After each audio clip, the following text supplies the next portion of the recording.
2024 में होने वाले लोकसभा चुनाव से कुछ महीने पहले बिहार के मुख्यमंत्री नीतीश कुमार ने बड़ा दांव चला है। नीतीश कुमार ने जातिगत सर्वे के आंकड़े सामने आने के बाद बिहार में आरक्षण का दायरा बढ़ाकर 60 से 75% कर दिया है।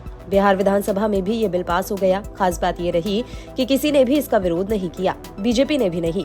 लोकसभा चुनाव से पहले नीतीश का ये दांव बीजेपी के लिए मुश्किलें खड़ी कर सकता है। आइए जानते हैं कैसे। राजनीतिक जानकारों की माने तो विपक्षी इंडिया गठबंधन के लिए ये जातिगत सर्वे का दाव बीजेपी के हिंदुत्व की राजनीति का काउंटर होने वाला है। पटना में स्थित A N Sinha Institute of Social Studies के पूर्व निदेशक डीएम दिवाकर ने कहा कि जाति सर्वेक्षण और आरक्षण में बढ़ोतरी का सबसे बड़ा असर हिंदुत्व पॉलिटिक्स पर होगा और इससे बीजेपी को चुनावी नुकसान भी हो सकता है।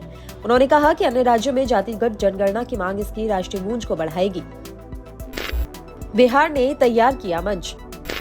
दिवाकर आगे बताते हैं कि 2024 से पहले इंडिया गठबंधन वाले ओबीसी आरक्षण को बढ़ाने की मांग कर रहे हैं। राहुल गांधी हर रैली में ओबीसी आरक्षण की बात करते हैं। सत्ता में आने के बाद राहुल ने देश में जातिगत जनगणना का वादा किया है, जो एक बड़ा बदलाव है। राहुल गांधी और अन्य कांग्रेसी नेता धारणा बनाने की कोशिश कर रहे हैं कि बीजेपी जातिगत जनगणना के खिलाफ है और यही कारण है कि उसने जनगणना को रोक दिया है। नीतीश के मास्टर स्ट्रोक के बाद बिहार इंडिया के लिए मंच तैयार करने में कामयाब रहा है। ओबीसी के असली शुभचिंतक।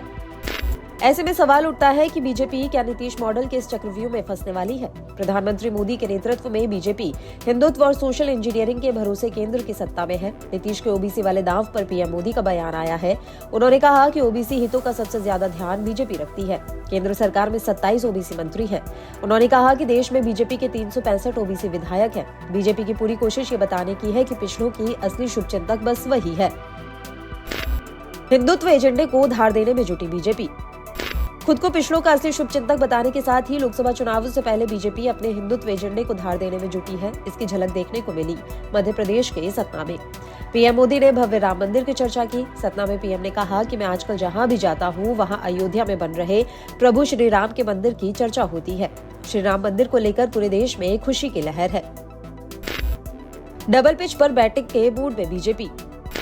अब तक बीजेपी ने हिंदुत्व और सोशल इंजीनियरिंग का एक बेहतरीन समीकरण बना रखा है। वहीं इंडिया गठबंधन देश भर में जातिगत जनगणना की मांग कर रहा है। देश के करीब 50% ओबीसी वोटों पर उसकी नजर है। ऐसे में अगर बीजेपी का समीकरण बिगड़ता है तो लोकसभा चुनाव का खेल भी बिगड़ सकता है।